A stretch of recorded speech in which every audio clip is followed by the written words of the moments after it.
లోక్సభ ఎన్నికలకు రెండో దశ ఓటింగ్కు ముందే ఆస్తి పంపిణీపై రాజకీయ గందరగోళం మధ్య వారసత్వ పన్నుపై ఇండియన్ ఓవర్సీస్ కాంగ్రెస్ అధ్యక్షుడు శ్యామ్ పిట్రోడా చేసిన ప్రకటనపై రాజకీయ దుమారం చెలరేగుతోంది.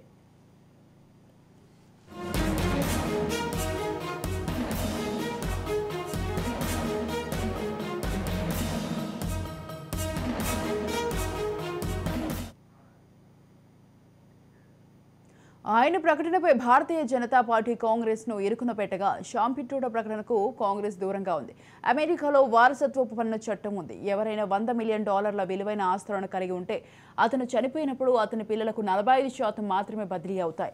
ప్రభుత్వం మిగిలిన 55% తీసుకుంటుంది. ఇది ఆసక్తికరమైన చట్టమని శ్యామ్ పిట్రోడా పేర్కొన్నారు. మీరు సంపదను సృష్టించారు, మీ సంపదను ప్రజలకు వదిలేయాలి, మొత్తం కాదు సగం.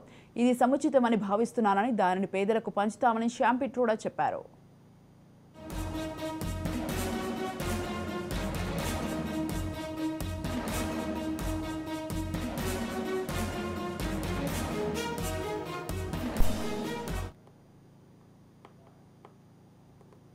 Doesn't mean that you are going to take their wealth and give it to somebody. It means to create new policies so the concentration of wealth can be prevented. It's like Monopoly Act. It doesn't mean that I'll take your shirt away.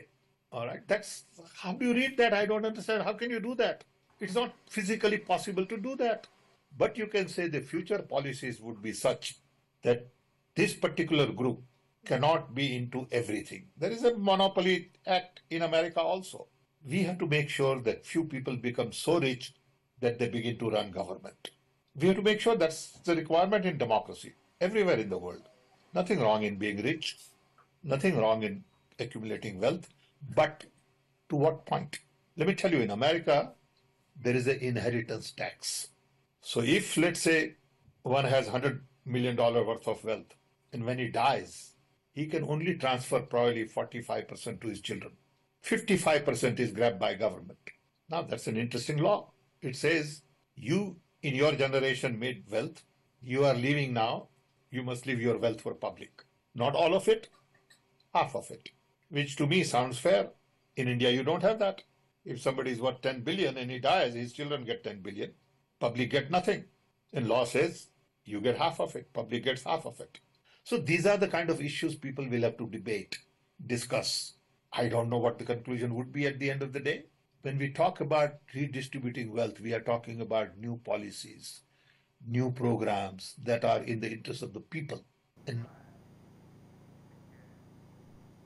భారతదేశంలో ఆ పరిస్థితి లేదని, ఒకరి సంపద $10 బిలియన్ల, అతను చనిపోతే అతని పిల్లలకు $10 బిలియన్లు చెందుతుందని, ప్రజలకు ఏమీ లభించదు. కాబట్టి దీనిపై దేశవ్యాప్తంగా ప్రజలు చర్చించుకోవాల్సిన అవసరం ఉందన్నారు శ్యామ్ పిట్రోడా. ఇక సంపద పునర్విభజనపై కొత్త విధానాలు తీసుకురావాల్సిన అవసరం ఉందని ఆయన అభిప్రాయపడ్డారు.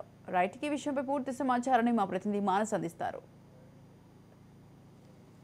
పార్లమెంట్ ఎన్నికలు సమీపిస్తున్న వేళ కాంగ్రెస్ పార్టీకి వరుస షాకులు తగులుతున్నాయి. అయితే ప్రతిపక్షాలు ఇచ్చే జలక్ల కన్నా సొంత పార్టీ అభ్యర్థులు, సొంత పార్టీ నాయకులు ఇస్తున్న షాకులే మరింత ఎక్కువగా ఉన్నాయని చెప్పుకోవచ్చు. అయితే ముఖ్యంగా చూసుకుంటే మన్మోహన్ సింగ్ ప్రైమ్ మినిస్టర్గా ఉన్నప్పుడు 2005-2009 కాలంలో ఇండియన్ కమిషన్కి వర్క్ చేసినటువంటి శ్యామ్ పిట్రోడా, అంటే ఈయనని ఒక మంచి ఎకనామిస్ట్గా కూడా మనం పరిగణించుకోవచ్చు. ఇట్లాంటి వ్యక్తి ఇప్పుడు ఇన్హెరిటెన్స్ ట్యాక్స్ పై చేసిన ఒక ఇంట్రెస్టింగ్ కామెంట్స్ అయితే బాగా వైరల్ అయినాయని చెప్పుకోవచ్చు. ముఖ్యంగా శ్యామ్ పిట్రోడా చేసిన కామెంట్స్పై ప్రధాని నరేంద్ర మోడీ కూడా తీవ్ర స్థాయిలో విమర్శలు గుప్పించడం జరిగింది. అయితే ముఖ్యంగా ఈ శ్యామ్ పిట్రోడా ఎవరు అనే విషయానికి వస్తే, విదేశాల్లో ఉంటూ కాంగ్రెస్ పార్టీ కార్యకలాపాలన్నీ కూడా విదేశాల్లో చక్కబెడుతున్న శ్యామ్ పిట్రోడా ప్రస్తుతం ఇన్హెరిటెన్స్ ట్యాక్స్ పై, అంటే వారసత్వ పన్నుపై ఒక ఇంట్రెస్టింగ్ కామెంట్స్ అయితే చేయడం జరిగింది.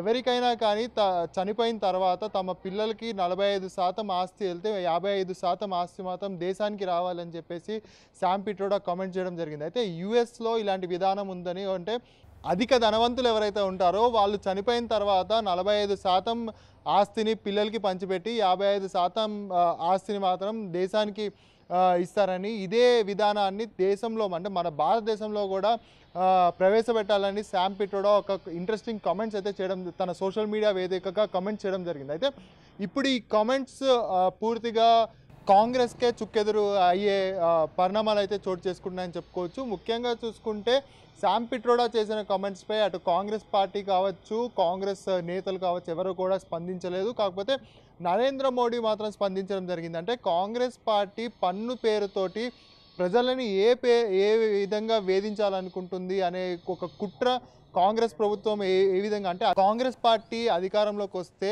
ప్రజల్ని కుట్రల పేరుతో, ఈ పన్నుల పేరుతో ఏ విధంగా దోచుకుంటుంది, ఏ విధంగా వేధిస్తుంది అన్న విషయాలు వాళ్ళ మాటల్లోనే వ్యక్తమవుతున్నాయని కూడా నరేంద్ర మోడీ స్పందించడం జరిగింది. అయితే శామ్ పిట్రోడా చెప్పిన విషయాలని పరిగణించుకున్నట్టయితే ముఖ్యంగా ట్యాక్స్, అంటే 2005 to 2009 కాలంలో మన్మోహన్ సింగ్ ప్రైమ్ మినిస్టర్గా ఉన్నప్పుడు యూపీఏ గవర్నమెంట్లో నేషనల్ నాలెడ్జ్ కమిషనర్ పదవిని చేపట్టినటువంటి వ్యక్తి ఇంత తీవ్రస్థాయి కామెంట్లు చేయడంతో ఇది కాస్త హాట్ టాపిక్గా మారిందని చెప్పుకోవచ్చు.